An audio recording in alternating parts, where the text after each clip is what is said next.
Serial तुम से तुम तक में एक जबरदस्त और धमाकेदार मोड़ आने वाला है। आने वाली अक्सात में आप देखेंगे कि एनू और गायत्री माँ दोनों को ये सच मालूम हो जाता है कि चरण ही दरअसल यशवर्धन है।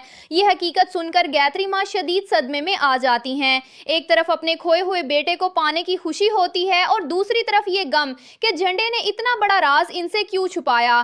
कहानी में आगे होता यह है कि आर्या अपनी मीटिंग से वापिस आता है। घर पहुंचते ही वो झंडे से मिलता है और गुस्से में उससे कहता है, तुमने मुझे जानबूझकर दूर भेजा था ताकि तुम अपनी मर्जी के काम कर सको। अगर तुम्हारी हरकतों की वजह से चरण को कुछ हो जाता तो, और सिर्फ चरण ही क्यों, अगर मेरी एनू को कुछ हो जाता तो, क्योंकि वो भी वहां मौजूद थी। आर्या मजीद कहता है, मुझे तुम पर शर्म आती है कि तुमने ऐसा किया। तब झंडे जवाब देता है, मुझे कोई शर्म नहीं आती, क्योंकि अगर मैं ये ना करता तो माँ को जल्द या बदेर पता चल ही जाता कि चरण ही इनका खोया हुआ बेटा यशवर्धन है। ये बात इन्नू सुन लेती है और हैरान रह जाती है। गायत्री माँ भी उसके साथ होती है और वो भी ये सब सुन लेती हैं, क्योंकि वो इन्नू को अकेले नहीं आने देती। ये सच सुनकर गायत्री माँ को शदीद झटका लगता है और वो कहती हैं, तुमने तो मुझसे कहा था कि वो मेरा यश नहीं है, फिर अब ये सब क्यों कह रहे हो।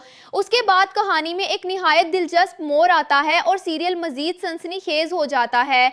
दूसरी तरफ इन्नू चरण को बचाकर घर ले आती है। घर में पुलिस को बुलाने की बात होती है, लेकिन गायत्री माँ कहती हैं, इस बच्चे को पुलिस के चक्रों में ना डालो, इसे इस वक्त आराम की जरूरत है। इन्नू भी उनकी बात से इत्तफाक करती है। इधर पशपा की मुश्किलात बढ़ती जा रही हैं। उसने बहुत से लोगों से नौकरी दिलाने के नाम पर पैसे लिए होते हैं। अब वो लोग उसके घर पहुंच जाते हैं और उससे सवाल करते हैं, नौकरी का क्या बना, कोई पेशरफ्त हुई या नहीं, या तुम हमारे पैसे हड़प कर दी हो। अगली बार जब हम आए और हमारा काम ना हुआ तो फिर नताइज अच्छे नहीं होंगे।